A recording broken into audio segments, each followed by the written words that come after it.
Why is Yeah. it overrated? You know what I mean? You're going to look at everyone as one way or another solutions here. One out of 100. Excellent. Some kind of fundamental happiness.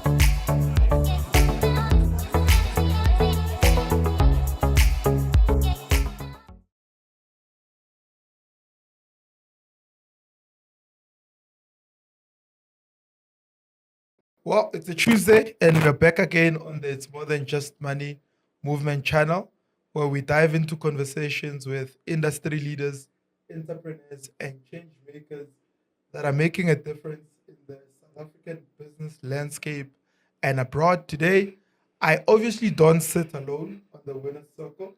So I'm sitting with a winner. Her name is Lornelle Jonas, who is the esteemed founder and CEO of Elite Advisory, a global professional services firm specializing in accounting, tax, and advisory services with offices in Johannesburg and London. So in August 2024, Lornelle expanded her business by launching Elite Advisory's UK branch and further solidifying her vision for the firm to become a truly global advisory powerhouse. A global advisory powerhouse. That speaks of vision. Yes. And it makes me want to understand your story, because a lot of the times when we see people that are winning awards like you are, because you're an award-winning entrepreneur Yes. and you've been doing business and you're killing milestones, we always want to celebrate the glory. But I always say that in the glory there's a story, and I want to understand what the story is. Do you mind taking us through it? Where do you want me to start with this? Let's start with your journey. Okay. What inspired you to enter the world of finance and business advisory? Sure. Okay. Now I have to think back to when I was in school. But I think I'll probably go back there. So let me talk about my family. So I'm the eldest daughter of, well, three girls. Grew up in Kimberley. Do you know where Kimberley is? I know where Kimberley is. Do you know? It's in the Northern Cape. Most people don't know where it is. You know that? I've been there many times doing seminars. So yeah, so I grew up, was raised there, went to school there. And I think if I think about it, where I got introduced to the world of finance was we were doing a, life orientation project in school. And they said, what do you want to become when you're older? And, everybody went to the default of lawyers, doctors, I remember writing that, doing a presentation on the fact that I wanted to become a doctor. Imagine. And thinking back now, I'm just like, there's no way that would be me. And I think that's where the whole inquiry started as to like, what else is out there? I was doing my research, stumbled across the CA profession. No one in my school was really talking about it at the time. And what I really realized is I really enjoyed business. I was really inspired by my dad because my dad comes from a family where I would say he's the first person that kind of stepped out of the traditional role, because my dad's sisters went like the traditional thing of like becoming nurses. My dad was like in teaching, and then he was like, nope, I don't want to do this. I want to do my own thing. And my dad ventured into transport. And I was like, okay. So I've always seen my dad like doing his own thing. And we didn't really have anybody in our, I would say, community that you can say was doing the same thing, because everybody was just like employed. So yeah, so I think I've always just had a passion for business. Decided, okay, this is why I want to become a chartered accountant. And yeah, I think that's where it all started for me from a background. And I think I have to talk about like my parents' influence, because one of the things, like we were having a conversation prior to this, is about the role our parents play in how we view the world and our mindsets. And I think one of the things that my parents were very good at is they never placed any limitations. I remember seeing Trevor Manuel, at the time when he was finance minister, on the TV. And I said to my mom, one day, I can also be a finance minister. My mother didn't say, I know, what are you thinking? My mother's like, yeah, of course, sure, why not? And I think I was about 9 years old. I can remember that memory very vividly. And so I think, I've always had a passion for finance. I've always loved numbers, working with it. but also about people. And I think that's where, the CA profession, the accounting profession really caught my attention. I literally had a moment of contention where in grade 10, when you have to choose subjects, I did physics for I think one term. I went to my parents, I'm like, I'm bored in class. When they're teaching me about the earth and how the light is refracting and whatever and reflecting, I said, no. I said to my mom, this is so boring. And I enjoyed, I said to her, I actually wanted to do business economics instead. And I really, really enjoyed business economics. Obviously, people were like, I know she's running away because it's hard. It wasn't that I was literally bored. And my mother was like, what if you want to become a doctor? What if you want to? I said, no, I can guarantee you guys, I'm not doing anything science related. I'm definitely going to go into the world of business. So I think early days for Lornelle, that's where it started. And yeah. So obviously that formed your worldview as a child, and especially when it comes to the world of finance and accounting and how it relates to business and society. Can you take us through your career path from working at PwC, Liberty, First Rand, and to starting Ethnic Advisory? Okay, so my journey started with doing articles at PwC. So I actually went and did my articles at PwC in Kimberley. The reason I decided to do my articles at a smaller firm, so I wanted to still be under the Big Four because of the reputation that comes with working at these organizations. But I wanted a different type of experience because usually what happens is if you go to a Big Four, let's say a PwC in Joburg, you would kind of have to choose already what type of industries you wanted to work in, either if it's financial services or, FMGCs. And I was like, no, because I wasn't sure about what I wanted to do post articles, I didn't want to limit my experience. So I spent about 4.5 years at PwC in Kimberley. I always like to tell the story that I was unemployed for 4 days before I got my job after my articles. So you finished. When did you So- go to Boston? I went to UCT. Yeah. Went to PwC, yes. Okay. And then, so when I was doing my articles, I remember when I'd finished, I had job offers from PwC, but I was really like, no, audit is not it for me. I mean, I worked on very big clients to very small clients. And I think if I reflect back on my journey, my time at PwC has played a big role even in the way I run my own practice now.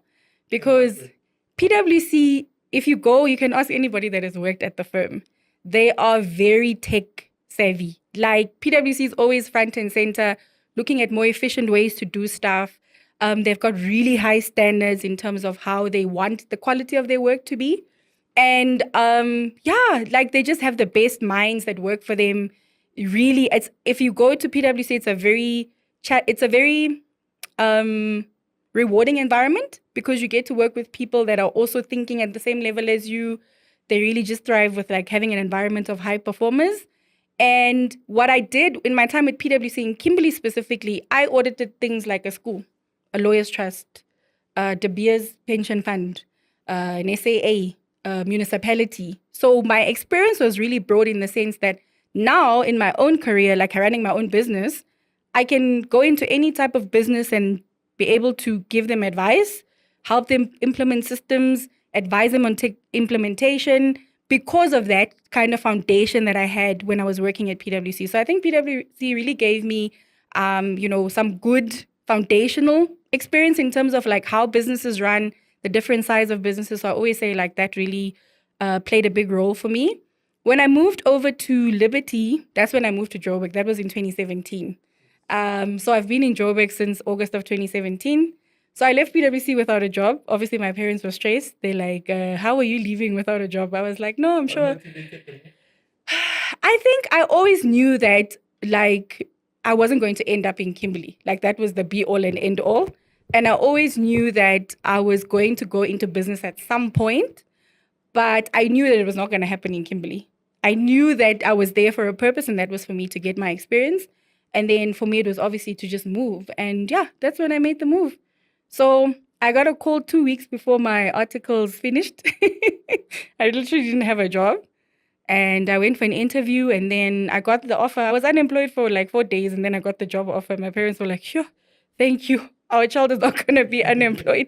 And I think it's it speaks to how our parents are still nervous about us going into business because of the nature of what it means to like run a business, you know? Yeah. So, it yeah. actually begs the question as you're talking that as you're making these moves, some were actually locating you, probably based on your work ethic and how you were delivering and making your name in the industry.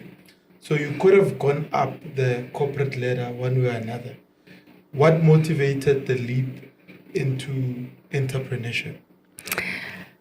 You know, Witness, one thing I can tell you is that if I think about my corporate career, is that I'm very solution orientated and I like to solve problems. So if I go into a space, I always say if I go into a space when I leave, whether it's a year or 2 years, people must see a difference. Like someone was here, someone made a difference. Things are better because that person was part of our team. And I think if I look back on my journey, even in my time at Liberty as well as my time at First Rand, there's a story that you can tell. People can tell stories about the work that I did when I was there. But I still felt like, okay, you're telling a company, I was in internal audit, you're telling a business unit to say, guys, this is the risk to your business, this is the controls, these are the things that you implement, but you don't really have control over like seeing how that really changes. It also depends on how long people take to implement that change. So yes, you're adding value, but is it really the maximum value that you can add? Also, my time in corporate, even though it was great from a work experience, I also found that I had challenges in terms of some of the environments were not really that great in terms of like my mental health, working extremely long hours.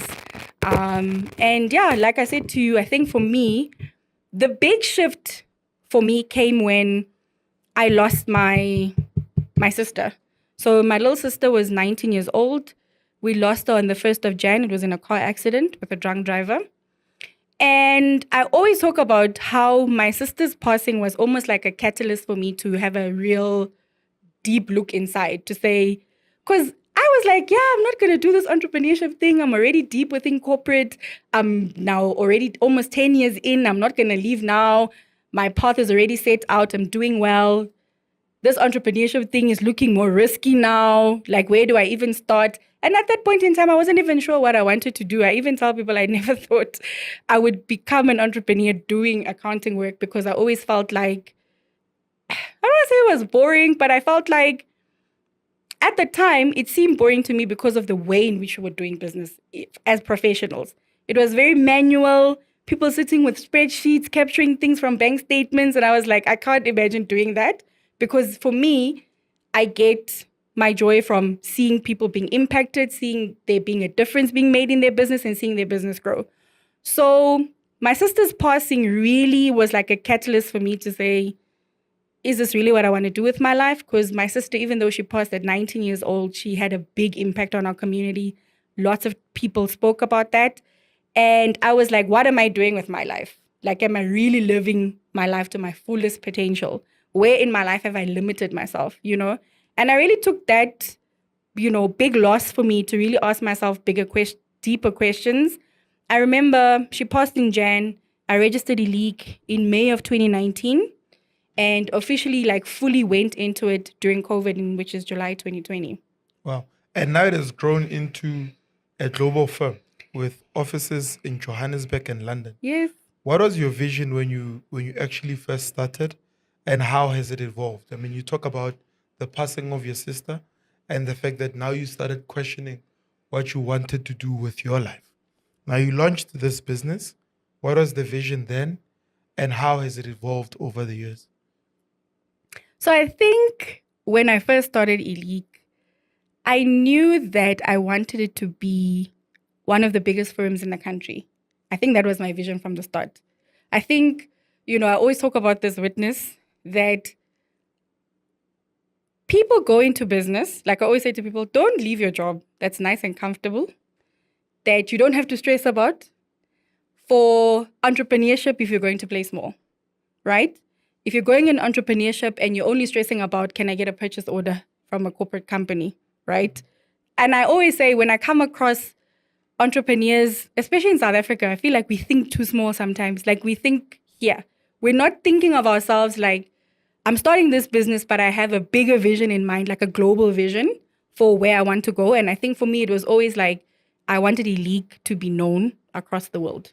That was Yes. always my vision. How it's playing out has always evolved.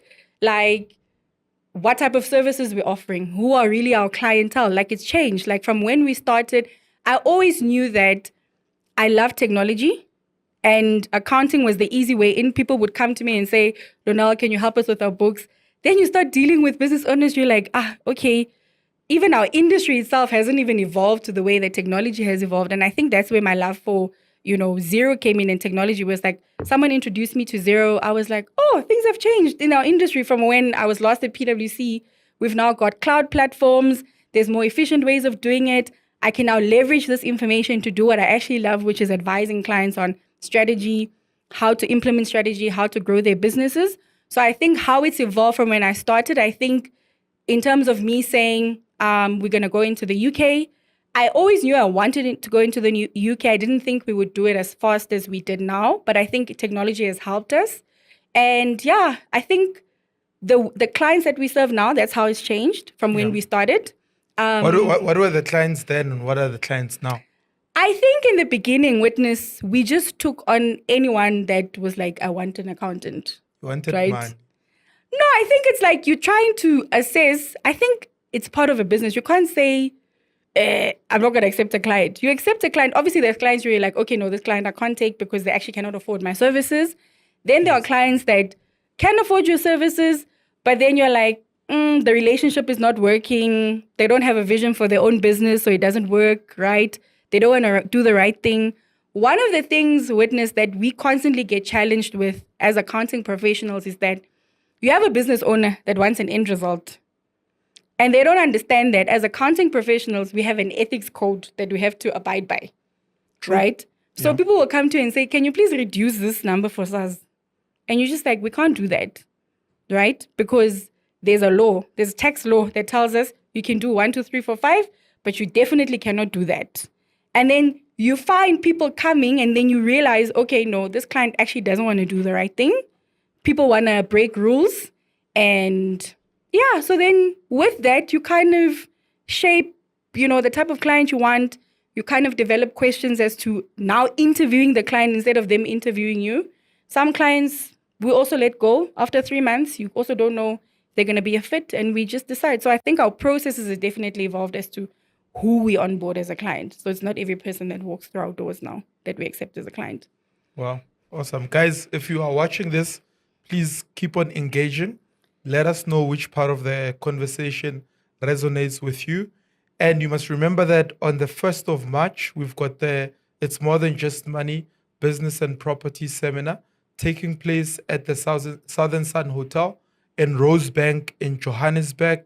Get your tickets on web tickets. Look at the information that's on the screen and check more information in the description box. You don't want to miss the day. We've got Stan Katz, who's the founder of Prime Media and one of the founders of Radio 702, is going to be a speaker that day. I will be there speaking on the day. And we've got Vivian Mukome, who is a master at sales and network marketing. I think you'll learn a lot about building a network-based business and basically scaling any business. So I'm looking forward to seeing you there. And yes, remember to subscribe as well. So Lornelle, when you talk about the scale and you talk about the fact that you had to let go of certain clients because you realized that some values did not align with how you wanted your business to evolve, what were some of the challenges, the biggest challenges you faced in scaling Elite Advisory then, and how did you overcome them? Okay, so let me think about this. There's only one real thing that comes to mind for me, right? I think it's been people, right? The people part of our business. If you think about it, yes, we have tech, we have all of those things, but finding the right people. I think the biggest place where I've lost money with the business has been with hiring the wrong people for our firm. And I think, I was actually saying to someone, I think every time I think back at those school fees that I paid, I'm like, yeah. And then you call it school fees. Because it's like, you just like, because, Witness, and this is where I feel like my clients can relate with me because I'm also running a business. So whatever I'm telling them, we can relate on the challenges that we're facing. Many of the clients that I have, they come to me, they're like, yo, it's month end. The worst part for me is like paying people that I know. Payroll for people who are not working. Yeah. And I really, then I started realizing, okay, you want to hire people, but like, how do you hire? How do you assess? Yes, you have questions. You do the whole thing. You do a reference check here. You won't know until that person is in, And I think what I've learned is that over time, I've had to say, okay, Lornelle, this is definitely a blind spot for you. Yes. I think I always say to people, I had a conversation with a friend one day and he said to me, why don't you rather just accept that you're not good at hiring? And I was like, what do you mean? He's like, no, just say that in you selecting people, that's not an area of strength for you. And you have to, once you actually acknowledge it, you won't try and solve this thing on your own. Yes, you can contribute to it, because I think my strength is once people are inside the business, I can get them to do whatever they need to do to perform it the way they need to perform. But I think, you have to be able to say, okay, this is not an area that I'm strong in, and let me call for help. And I also had to go through the process of going through different service providers from an HR perspective and saying, okay, these people are also not aligned. Let me rather get someone that I really understands the vision of what it means to build a business. So I think the biggest challenges for me has been when you start a business, you don't get taught how to recruit. So there are some things you will just learn on the job, unfortunately, right? Yeah. And for me, it's about also saying, okay, this worked in terms of this hire. I have an intern that started with me about 3 years ago, more than 3 years ago. She's still with me. We've been able to promote her as well in the company. And I think, I always go back to her template and say, what made me hire her? And I realized that she was really driven, because you need a different type of person to work in a startup. There are people that come, they just want to earn a salary. You can't have that type of person working in a startup. I always say go to a larger corporate if you're that person. But if you work in a startup, you literally understand that everything that we do every day is there to generate money. So if this business does not get paid, if those invoices don't get paid, it means people's salaries don't get paid. It doesn't mean that now you can say to people, oh, we must go ask for a facility. Those are the realities of working for a startup. You understand that sales are important. You need to be pushing. You need to be delivering on the work so that we can collect on invoices. If we're not following that cycle through and someone breaks the chain in terms of not delivering on work, it impacts your reputation. It impacts your ability to get new clients. It impacts your relationship with your existing clients. So the impact in a startup of you having a staff member or team member that's not performing is much greater than, for example, somebody sitting at a first round and not really, like, one person is not going to impact the whole of first rand's, financial situation. And they also have the resources to be able to carry that person for longer in their company. So what I always tell people is that, for me, I also find that this is the area where businesses struggle in the most. Because if you think about it, it's the one factor where you can say, I would say it's probably been the one area that's hindered a little bit our ability to scale faster, I think. Sure. So I think that's definitely the school fees I had to pay. I don't regret anything about that journey. I've learned a lot about myself through that journey, that, okay, this is a blind spot. This is how I need to do things differently, because it is a big part of my business. Because I really care about the people that work for us. I really want to create an environment where people's mental health is top of mind, and that they also understand that they are valued. And I also understand that there are people that come from different environments that come into your environment that also want to make it toxic.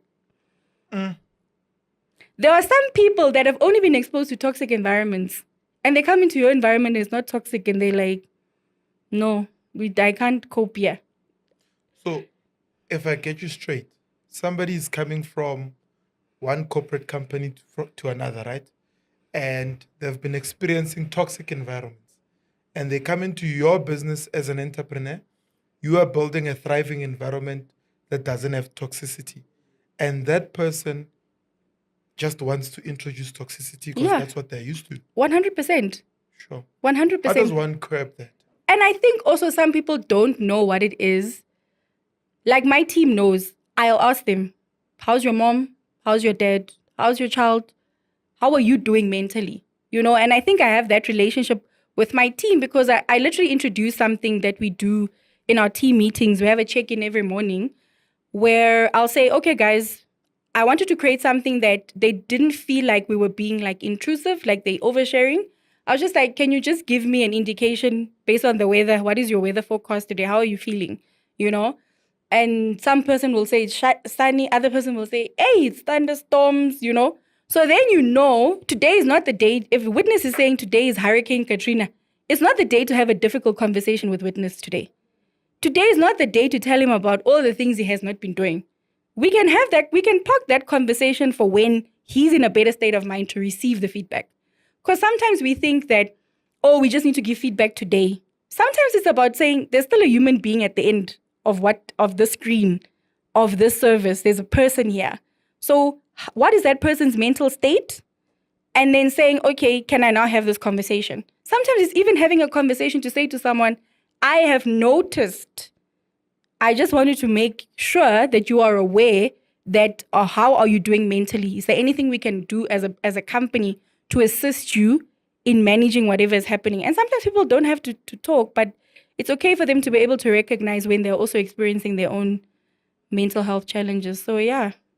So being the first Black female-owned Xero Platinum Partner firm, is a major milestone, obviously, right? Yeah. How did this partnership come about, and what does it mean for your business? I think, I'll always say to people, I love Xero. And you even said it in this conversation. And I don't say that because of the relationship I have with Xero. I really love the software. It's very user-friendly. I think that it's a software where it's designed for you, witness. If you had to say Ilik is doing your stuff, if you're a business owner, even if you're a CEO, you can use the software. And I think most of the other softwares, it's like, in my opinion, it's very like, if you're a business owner from a CEO perspective, you have to look in, you're like, hey, where do I find this? Where do I find that? I find that Xero makes it so easy, for you to actually make a change from doing things manually to moving. And I think for me, when I started with Xero, I was like, this is so efficient. I'm saving so much time. Whereas when I was alone as Lornelle, before, moving out into my business and starting it full time, I was servicing about 20 clients on my own with using a cloud accounting software on retainer without having any staff members. So if you think about it, if I had to do things manually, I'll only I can only do 5 or 4 maybe. And then that would probably mean I would be spending so much time on the weekends doing it. But using a cloud accounting software like Xero just changed the game for me completely. Because it then meant, I can save time. Now I can actually look at what are some of the challenges that I have with this business. And I think that's where my love for it started, because I could see the real-time impact that it had on businesses. What I really love about the software as well is that I always say, as a business owner, the one thing that you're always doing is you're making decisions, right? So if we think back to COVID, president announces now there's a shutdown. What were most people doing? Couldn't access finance because where was your stuff sitting? In a box somewhere or on Excel, right? Now you have to call your accountant. You can't even make a decision as to say, what is my future cash flows looking like? But being on a cloud platform like Xero, every single day when you log in, once you've sent an invoice, you can see what is my revenue, who hasn't paid me, how much have they not paid me. And what I love about it is the fact that it then changes the dynamic about the role of the accountant. You now have to kind of say, my role as an accountant is not to process stuff for people. It's now to say, this stuff that I studied, I can now look at this information that the client has and I can partner with the client. I can now work together in this relationship to say, actually, I can now project your cash flow. For you, let's discuss about it. Let's look at some of the payment terms that you have. You have these relationships with these suppliers. You always buy from them. Why don't you go and renegotiate your terms with them? Stuff like that really matter. And that's what most businesses want. You know how many people don't want to pay fees? They're just like, I'm paying you for you to pay me to pay SARS. For you to tell me how much I need to pay SARS. And that's really not what the software is about. It's really about that insights. And I think that's where the relationship started. It then obviously grew into us becoming a platinum partner. But one thing I can tell you is that Xero really loves small business. One thing I can tell you. They're the one, I think, software they're not focused on the accountant, if that makes sense. They're really focused on the business to say, guys, this software is for you. It's not necessarily for the accountant. So, looking at that and what you've just said, what then are some of the key services that you at Elite offer that set you apart from other firms? I really think it's one, the fact that we focus on relationships. Like I think at one of our core values is relationships. We really want to work with clients that value relationships and are looking at advisory services. Obviously, we offer the normal accounting services in terms of doing the normal bookkeeping. If you're looking for someone to take care of your accounting affairs, your tax affairs, but the type of client that we really love to work with are people that are looking for someone to say, I want to grow my business. Can you come on board? And that's what we love. I mean, people that come on board. I have many clients that come that say, I don't think this is possible. And then when I challenge them, sometimes they get, a little bit edgy to be like, why are you pushing me to do higher numbers? But yeah, I think clients that are looking at wanting to grow, that's the type of client that we want. They're looking for a growth partner, like sort of like a strategic finance partner. That's the type of client that we have, that we're looking for. And because of some of those things that you've mentioned, you've received numerous awards. I mean, including the Africa Entrepreneur of the Year and the SAICA Top 35 Under 35 Impact Champion. What do these accolades mean to you? Why such a hectic question? Both professionally and personally. What do they mean? Do you want the honest answer? Yes, I want the honest answer. Do they mean anything to you? You know what? I have to say, last year when I started getting these awards, I was like, okay, really? Like I couldn't believe it, right? Because I think I'm the type of person that I don't live for accolades. I think I live for impact. And I think with the stuff that I've been doing, I really understand that, there are people that are seeing what I'm doing and people think I'm doing really good at what I'm doing. And that's why they're choosing to, bestow these awards on me. And I think it was very validating for me because, sometimes in entrepreneurship, it is lonely and you are working and you're always like, I don't know if I'm really on the right path. I don't know if I'm really doing as much or having as much impact as I can. So I would say the awards for me have been welcomed. They've solidified to me that there are people that see the work that I'm doing, that tell me that me wanting to make a difference in small businesses and helping them run sustainable businesses, like I'm on the right path, my vision is right. And they're also telling me that, you're not doing too bad, you are doing the things, as we would say. So I think like it's been amazing going to each award ceremony, being honored, being recognized. But as I sit here today, I don't sit here with a chip on my shoulder. I'm really grateful. I always say recognition comes from God, but it comes through men. So men are the people that bestow it, but ultimately God is the one that decides to recognize the things that you do that people don't see in private. So So what you said that actually resonates with me as well is more the interest that is on impacting people rather than the recognition itself. And if you're watching this, I hope that resonates with you as well to say, what is the sort of impact that you're making in society? And part of why I'm saying this is because I wrote the book, It's More Than Just Money, specifically because we want to create some sort of impact in society, seeing people's lives change. This podcast exists because we want to bring in people that are going to tell real stories about business and see people's lives change. And the best way for you to support this work, obviously, because we fund it, is to buy the book, It's More Than Just Money. Not just buy it, but to read it. Please click on that description box and find information on how you can purchase the book, It's More Than Just Money. If you want to read up on entrepreneurship, building a business, having the right mindset, building a property investment portfolio, it's the right book. Thousands of people have read the book. Thousands of people have started implementing. And because of that, this podcast exists. And which makes me wonder about your leadership principles.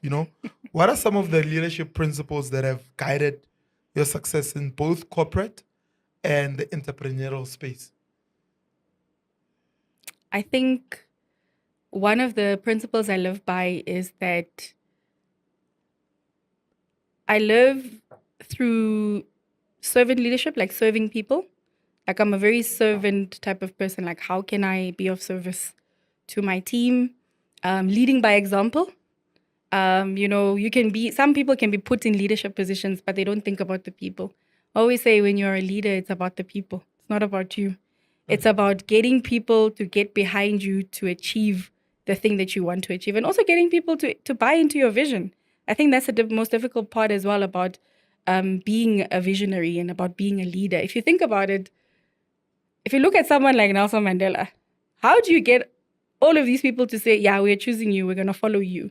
And I think, once we realize that leadership is really about people and it's about serving the agenda as well of people, making people feel like they are heard, understanding that you need to cultivate, the people that are in your team. Because remember, at the end of the day, these are also people that have their own dreams and visions. And you are kind of just a custodian or a steward of that. And sometimes you are just helping people along their journey. So I think I always have that perspective. I always say to my team, guys, if ever the opportunity comes for you to say your time at Elite is over, I will never say, don't stay, right? I will always ask, why is the reason? But it's for me to understand that I can't gatekeep people. I need to understand that everybody's on their journey, and you need to make sure that you are impactful in that, and you need to make sure that the people that come to you are the best versions of you. I think about one of one of the team members. She's no longer with us. I always talk about her story. When she came to us, witness. Yeah. Very shy, very introverted person. So we host a number of master classes, right? And I remember us partnering with Alan Gray to do that. And whenever we would have master classes, when it's time for the networking session, you'll find her. I could never find her. I'll be like, where is she? No. Until one day she said, when it's time for networking, I hide in the bathroom because I have this anxiety of dealing with people. You won't believe, by the time she had left, she was presenting her own part of our master classes, standing in front of a group of people, giving a presentation. Wow. And I think that is really what leadership is about. It's not about saying, I want to be the leader, I want to be the CEO, I want to be the MD. It's about understanding that you have people that are there every day at your company, and they have their own lives, number one. They have their own dreams and their visions.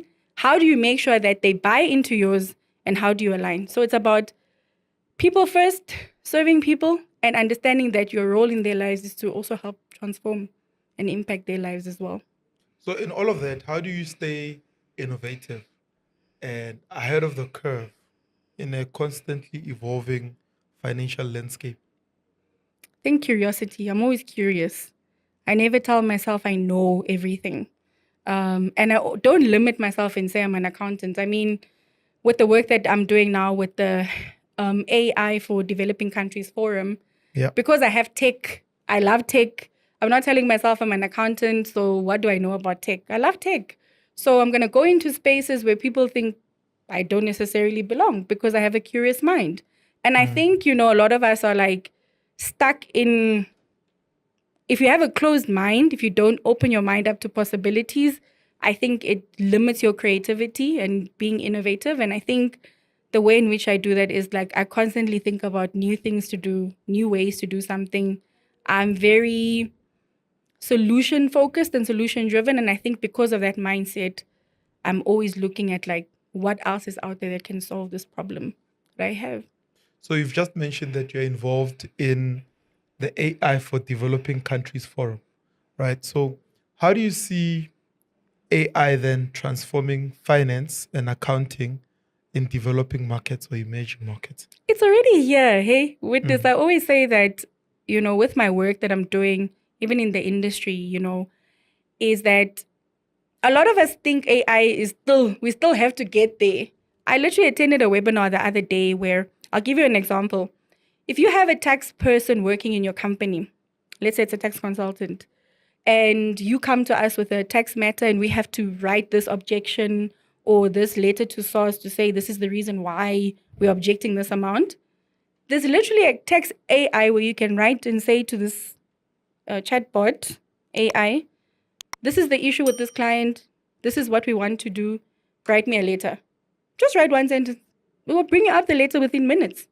So now the question begs, this person that was, spending their entire life priding themselves in the fact that I can write the best letters to SARS, you're just like, but now there's technology that can do it with more accuracy in terms of referencing parts of the act, the speed at which it selects which parts of the act are applicable. So now it's about us saying, what is our role, right? As professionals. And I think in every industry, I saw a video the other day, Witness, where you can literally tell this AI to code, to develop an app for you. Obviously, where you come in is to say, is this thing accurate? Is the way they wrote the letter to SARS accurate, right? So your critical thinking and your skills still play a role, but some of the manual things that we used to spend our time on is now taken away. So I think, it gives us an opportunity to say, what other skills do I now need to acquire and to develop now that AI is here? And I always think that people talk about it like it's still coming in, 2 years, I still have time. If you're a business owner that's still doing things manually, no. Why are you not moving? Why are you not on a cloud software? Stop talking about cost. Start thinking about the fact that if you're waking up every day and you're running a business and you're saying you're taking this business seriously, then take it seriously by investing in the right things, by also upskilling yourself with AI. I mean, ChatGPT, saving time by writing emails. How do I do a proposal? How do I market digital marketing strategy? It can give you all of that. So it's about saying, how do I leverage technology to help me grow and scale this business? And literally, we live in a global world, right? A global market. So you don't have to necessarily limit yourself just to South Africa. And I think, that's how I see AI impacting us. And I think there's a lot of awareness that we need to drive. That's why I'm part of the forum. Yeah. And also, obviously, the education part as well. Like, how are we educating people in developing countries, businesses, various stakeholders on, one, the impact of AI, and also upskilling people to use AI in the right way? Some people fear that AI may replace human roles, in finance, in business, wherever. What's your take then with balancing automation and human experience or human expertise, right? So if, like you mentioned quite it well. You said AI can write the letter, but you still have to use your expertise to check it, see if it's correct and all of that. So what's your take on that specific balance? Especially for those who say we fear that AI may replace us. I think we need to have an understanding that, welcome, if we think about, not about Witness, sorry, I'm thinking of a client. Thank you for correcting it. I'm thinking of a either client. welcome or wisdom. Sometimes. As long as you didn't say Whitney. I'll just ask you to sing a number there from Whitney Houston. No, so I think, as I was thinking about this client, so as I'm thinking about it, if we think about some of the jobs that are out here today, they didn't exist 10 years ago. Was there content creators? People making money from those things? Like there's so many roles that exist now because of the stuff that's happening from a tech perspective. And I think it's for us to say, one, you can never replace human connection, firstly. Like, yes, the AI can give you the report, but the accountant is there to interpret that information. The AI can tell you this is your cash flow projection, but the finance professional will be able to tell you this is what you can do with this. So the expertise is still there. It's just that now the manual stuff that you used to do now falls away. Now you actually have to use your skill, one, making sure that you actually talk to people. Do you know how many accountants don't like to talk to people? They just want to sit behind their desk and do this the whole day. So I think what people need to understand is that what parts of my job is being automated and what are the parts of my job that cannot be replaced by tech, right? Mm-hmm. And then what are the skills I need to upskill myself on? What are some of the new things I need to learn about? Some people don't even have LinkedIn profiles. Do you know how many professionals? I remember sitting at finance leaders last year at SAICA finance leaders. I asked them, guys, how many of you guys are on LinkedIn? They put up their hands. How many of you guys still have a picture from when you were in varsity? They've been working for 20 years now. Yeah. So people are not understanding that even you as an individual, you need to now think about your branding, be your social online presence. And people are like, it's so daunting to be online, It's so daunting to just write a post about this is what I did today for a client. So what I find is that finance professionals, especially in the finance space, they're now forced to move out of, their desks and actually go and see clients and actually talk to clients and actually ask them, what are some of the things that are important and how can they help them, from a strategy perspective. But yeah, and with some other business needs other than just balancing the books. So what role then does technology play in the services that a leak advisory offer? And how do you integrate cutting edge solutions for your clients? I think I always say technology is an enabler. It enables you to do more, right? If I look at us, we are able to service clients abroad. Without tech, how are we servicing clients in the UK? How are we servicing clients in the US? How are we servicing clients in Brazil? Up in Africa? Tech allows you to do that. So it's an enabler. So it opens up the world for you, right? And then one of the things that I also love about using Xero with like what we use at Elite is that it allows us to automate other parts of our clients' business, like payroll, could be their inventory management process. It could be the way they onboard suppliers, how they make decisions, how they approve things. It could be through other parts of the business, like maybe HR. How do you automate parts of your HR, right? And I always say that's where the value comes in from our perspective. It's to say we have clients that come to us that say, Lornelle, I've been doing this for 10 years. I don't want to do this anymore. I want to automate not just my finance function, automate the other parts of my business. How do I streamline it so that I can actually scale my business, number one, but also cut down on costs? Time. I had a client that came to us. It was a mining client.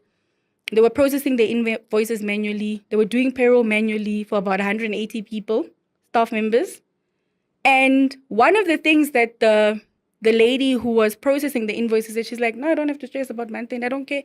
Now I have time with my family. I can enjoy doing other things. So even from an employee perspective of, engaging with the technology, people are having more flexibility in the way they work, in the way they do things. Now, it's not that thing of where I want to see you at the office. You must be sitting at a desk. I want to, because, there's some people that still have the belief if people are not around you, if you don't see them, they're not working. But technology also allows you to have that transparency and that accountability to say, I can log in and see if someone is actually online or not online. I can log in and see what someone has done and I can have a trace for who did what, from a business perspective. So I really think technology allows and gives you room for automation. But I think the biggest advantage that technology gives you is that it's really an enabler for growth. So I love the fact that you said you said technology is an enabler. And in this mistake that I just made, also education is an enabler. Personal development is an enabler. So with the introduction of new technologies, it means we as business people, along with our staff members, we need to invest time in learning how to use these technologies. And that speaks to every other part of your life, especially when it comes to your business and personal development. What are the skills that you can get from other people that have spent time generating or getting those skills and are willing to share them with you? On the 1st of March, we've got the It's More Than Just Money Business and Property Seminar. What is that? That is education. That is personal development. That is people that have spent years building successful businesses. I mean, Stan Katz has built Prime Media, he's built Radio 702, and several other businesses. And he'll be there with us on the 1st of March at the Southern Sun Hotel in Rosebank, sharing how you too can take what he has used over the years to build your own life, your own career, your own business. So click on the link on the description box, find the tickets on Web Tickets, and meet us on the 1st of March so that we can talk about how you can use the education that you're getting to enable yourself to move on to the next level in your business and your career. So tell me, Lornelle, what's next for Elite Advisory? Any exciting projects or expansions? Global on the horizon? expansion. I think that's where our focus is now, is on global expansion for The sure. global expansion. Yeah, I think we're investing a lot of time. Most of my focus is now on making sure that we have like right system, setting ourselves up for, scaling, globally, even outside of the UK. And yeah, I'm really excited about that. And I'm also learning a lot, about maybe relooking at our systems, the systems we used before. What are some of the things that are unique to certain markets? What is the tech that's out there? And yeah, I say from that perspective, and obviously making sure that we have a proper team, hiring the right people, getting the right people for this next level of growth that we have planned. So I'm really excited. Yeah, I'm really, really excited. So, judging by what you've achieved in both corporate and entrepreneurship, what advice do you have for young professionals, especially women who aspire to build a career in both finance or business advisory? Okay, so I will start with what I can think about in my time in corporate. I will say, if you're I always say this, when you accept roles, right? If you think about in your early days of building a career, always go for experience over money, because money will always come, right? I think a lot of us sometimes are like, yeah, I'm going for the money first because I want this and this and this. And I think if I look at it with, the salaries that people get paid when they're doing articles, if I think back at it now, those 4 years that I sacrificed, I remember when I had moved to Liberty at the time, the money came because then you've got the skill, you've built yourself up to a point where people know that you know what you're talking about. So always make sure that if wherever you are in your career, if you're young, if you're still young, if you're under 30, I will say, not that if you're over 30, you're not young. But when you have... You're old, man. If you're over 30. don't start. Yeah. Do you remember how old 30-year-olds looked when we were 7 years old, like our kids? Witness, you can't say that. Some of us are there by the 30s. You can't say stuff like that. We're not all old. by our 30s and we are grown-ups. So here's the thing, right? In Africa, I think the biggest tragedy is that we call 30-year-olds young people. And what does the mindset of a young person become? Relaxed, not in a rush, doesn't want to achieve much because they are young. But I digress. You can continue. So if you're under 30, you're young. So I would say there are years in your profession where you kind of have to say, I'm making, I have a trade-off. I'm not going to go for the money. I'm going to go for the experience, right? And you should have a focus of always wanting to be the best at what you do. I think, my staff always teases me. They tell me I'm very competitive. I say to them, I'm not competitive. They say you are. I said, so in me wanting to be the best that I am at what I do, does that make me competitive, or does it just make me driven enough to know that when I walk out today, I want to be better than what I was yesterday? So the competition is always with myself. So if that makes me competitive, then yeah, I guess I am. But I think a lot of us, when we are going into corporate, and also a lot of us, when we go into corporate or when we're in corporate roles, we're like, yeah, they're not paying me well, or there's something for you to complain about. Keep your head down and find things to be grateful for. The second thing is network. People don't know how to build relationships. If I look at the things I've been able to achieve, even with Elite now, is because I have built relationships in the spaces that I've been at. I've always been relationship focused, and I still am. And I think people always don't understand that your next opportunity could come from someone you knew 10 years ago. And now they're seeing you do something and they think of you.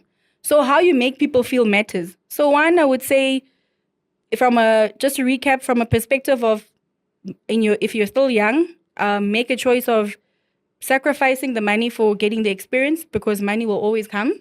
The second thing I would say is obviously making sure that you are the best at what you do. Make sure that you are the best at what you do.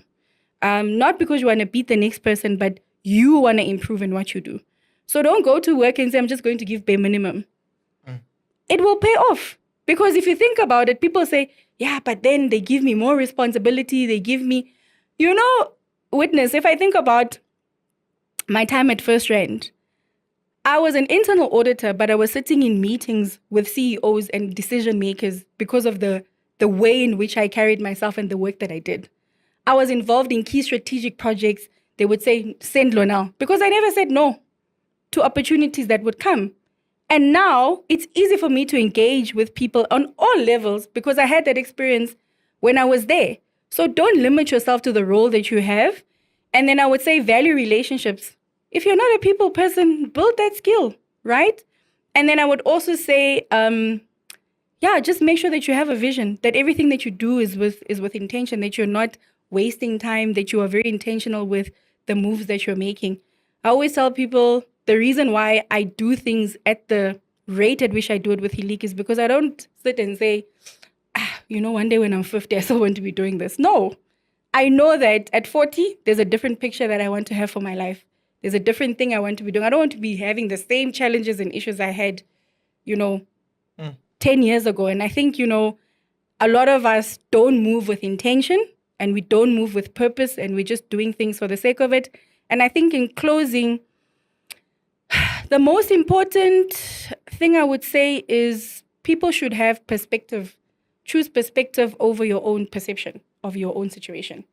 Sometimes we, listen to people that are around us that don't understand the vision that we have. So obviously your circle is very important. I think if you're in your younger years, a lot of people waste time entertaining, going out, doing those things, and they're not really focused on building something. Because one thing I can tell you is that I can't get my youth back. Those days in my 20s where I had double energy than what I have now. So while you're young, take advantage of the fact that you have that as an advantage. And then in terms of perspective in closing, I would say, you could be going through something, but you could look at it in the sense of this thing is happening to me or it's happening for me. So one of the things I always do is my perspective of if something bad happens at work or if a client walks away, I ask myself, what is this lesson? What is the lesson in it? I always think about it in that way. And because of that, I have a growth mindset. I'm telling myself, maybe I don't know the reason why I'm going through this thing now, but it will make sense, 2-3 years from now. If I think about some of the things that I went through, a lot of people would call me now and say, Lornelle, I'm facing this situation. And I'll be like, oh, I went through something similar. I can pass on that knowledge to someone else. So there's always value in some shape, way, or form through every experience that you have. Even me sitting here today, the fact that I can talk about all of these things, if I said to myself I'm a victim, instead of saying I can use this thing and it's shaping me and growing me into a different person, that can now talk about her experience in a positive way. I think a lot of people just need to be more positive in their mindsets and not be victims. You keep mentioning relationships. I mean, in everything that you've mentioned, you keep saying relationships. Are relationships better than money? I think relationships have more value than money. They are better than money. They are. And I think, I always say people do business with people they like. They don't do business with you because of how much you charge. I always say you can sell something, but especially in our field with the work that we do, people are like, I like this person, I like her story, and this is why I'm going to back her. Or we have shared values, and this is why I'm choosing to partner with this person. And if I look at it now, some of the opportunities, let me use this as an example. Relationships. I'm big on it. When I won SAICA Top 35 under 35 last year, I got a prize from Milpark I won the Impact Champion category. So Milpark gave me a bursary valued at about approximately 90,000 Rand for honors, PGDA in accounting, to pay it forward to someone. So I could have had the option to say, I'm going to just go here and ask someone in my family who's wanting to do honors, right? Or whatever, or who I might know, ask my parents or people in the community. But I'm like, who can I partner with to make sure that the impact of this is bigger, right? And I partnered with Lesego. She's also a CA. And I said to Lesego, you've got a community that follows you, aspiring CAs that are following you. I'm sure there's someone in your community, a single mom, that could benefit from this, right? And I chatted to her. I said, let's do this. She said, great. We ran the campaign. And with us running the campaign, Milpark then said, we love what you do. We're going to give you another bursary to give away. So then this thing became bigger. Milpark said, we're going to give you another bursary. Then I said, okay, we selected the winners. It's Annalisa and Faith, two single moms that are amazing. I really think they're going to do very well. And I was like, but guys, these textbooks, they're so expensive, at least minimum 10K. So then I thought, okay, how can I leverage the relationships that I have to make sure we impact these ladies? Reached out to SAICA, and Tutuka was like, sure, we'll sponsor these ladies' textbooks. We'll even sponsor them to have an academic coach.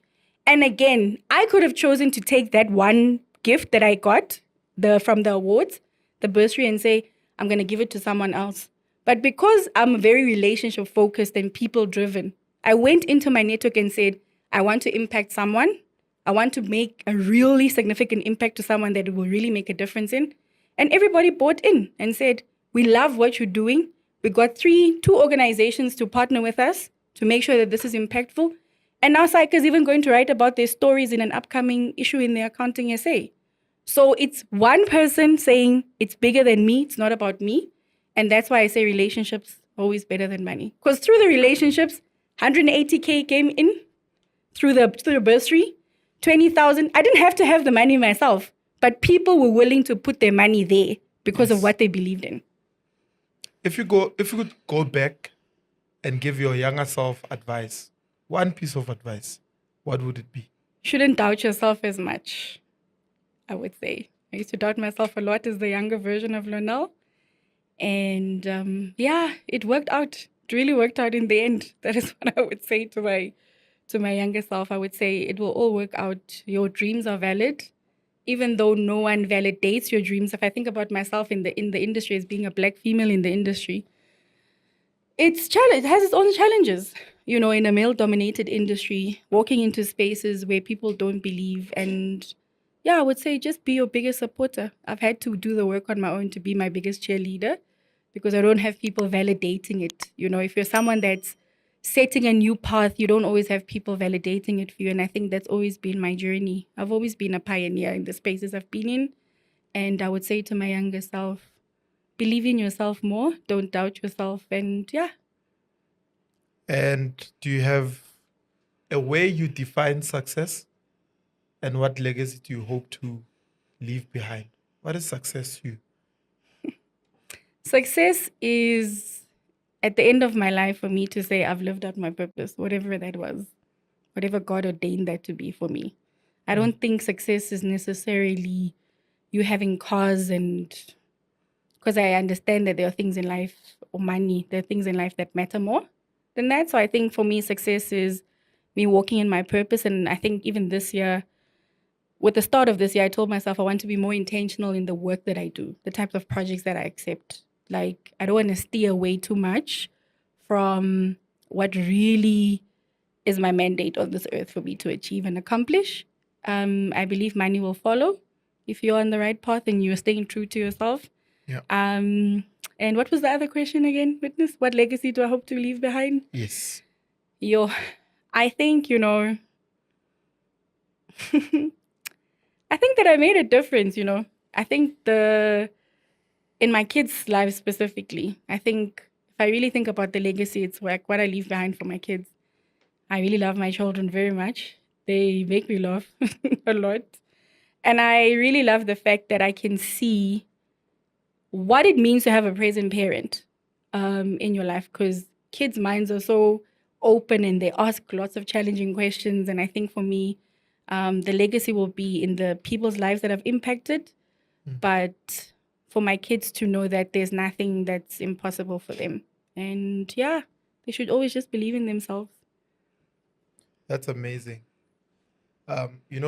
When we talk about legacy, I also get very emotional because I think about my journey like that as well. The reason I wrote the book, It's More Than Just Money, was during COVID.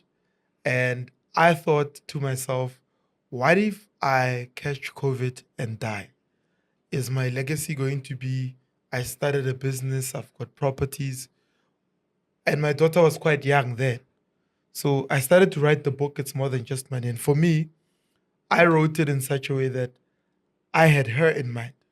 My thoughts were, should I pass away, then she will know exactly what my thoughts were about how to build a business, how to start a property investment portfolio, the right kind of mindset. So I look at it that way and say, that's my legacy, right? It was for her. However, thousands of people have been impacted and are continuing to be impacted by that. It formed this podcast. We've got seminars. We've got a lot that's coming out of it.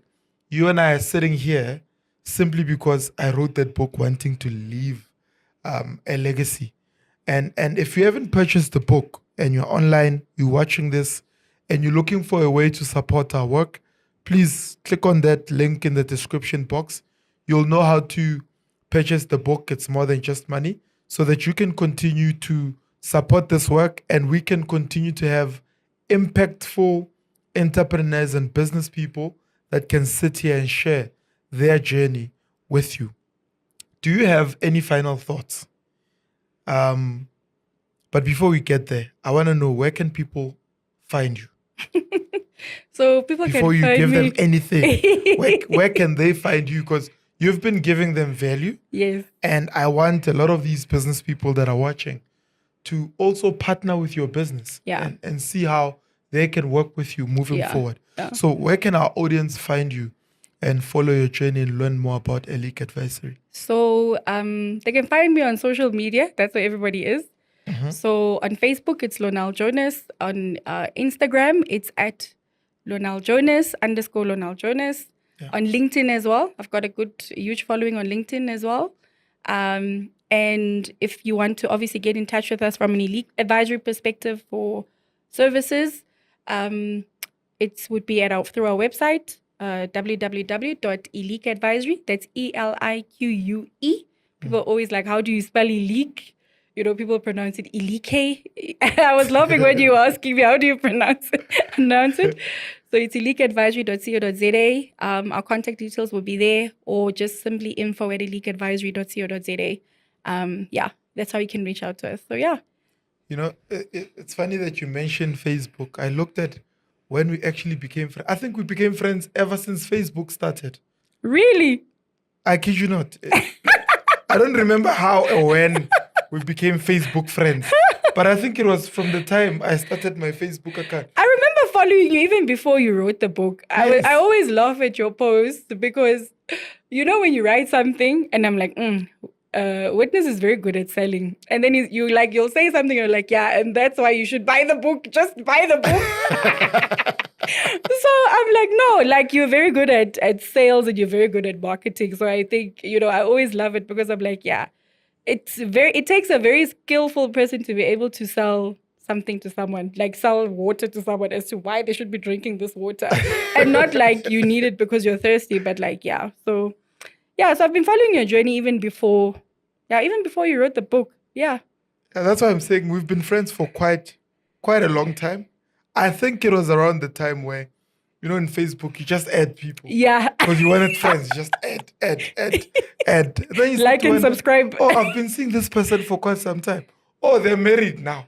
Oh, they've got kids now. Yeah. Oh, okay, interesting. Yeah. You know, so do you have any final thoughts or words of inspiration for aspiring entrepreneurs and business leaders? So I would say to entrepreneurs that, you know, you can run a successful, sustainable business.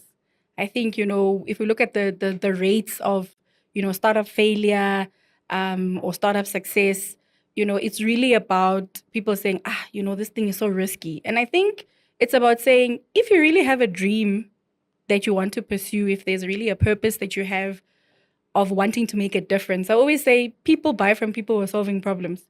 You can't say, I'm going to leave my job to just do a tender.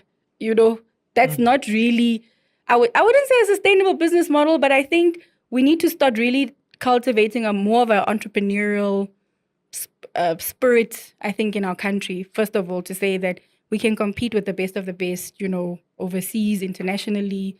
Take the business seriously. Running a business doesn't just mean, you know, having money in the bank account. It's about a vision that's bigger than you. So think bigger. Don't think, I just want to make sure I have money for tomorrow, or I just have money to pay salaries, or I just want to get my next client. Like, really be intentional in the way you run your business.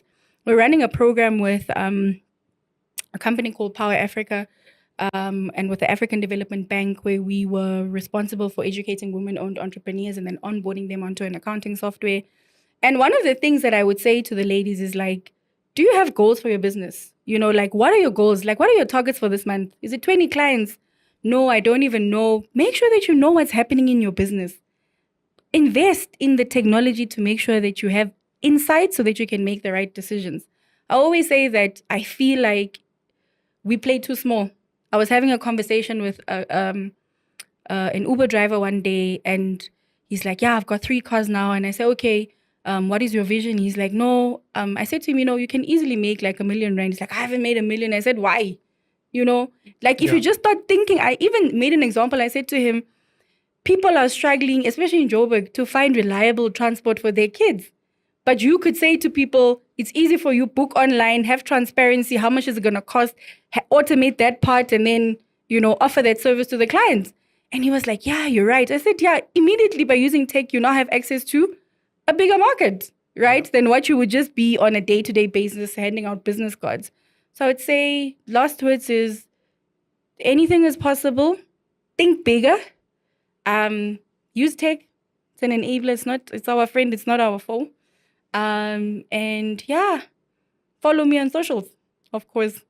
Or I follow you on socials. And I hope our audience is also going to follow you on socials, follow your journey. It's been quite refreshing to see you evolve over the years, Yeah. pivoting from one career to another, doing Yeah. business, getting out there. Yeah. It's Yeah. refreshing to see. Yeah. It's refreshing to watch.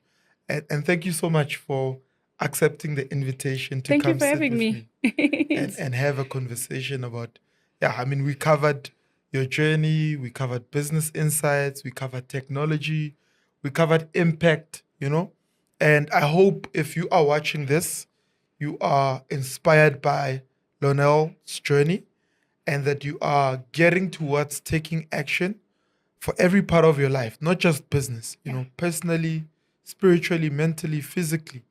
The biggest thing you can do for yourself is to take the first step. There won't be a next step unless the first step is taken.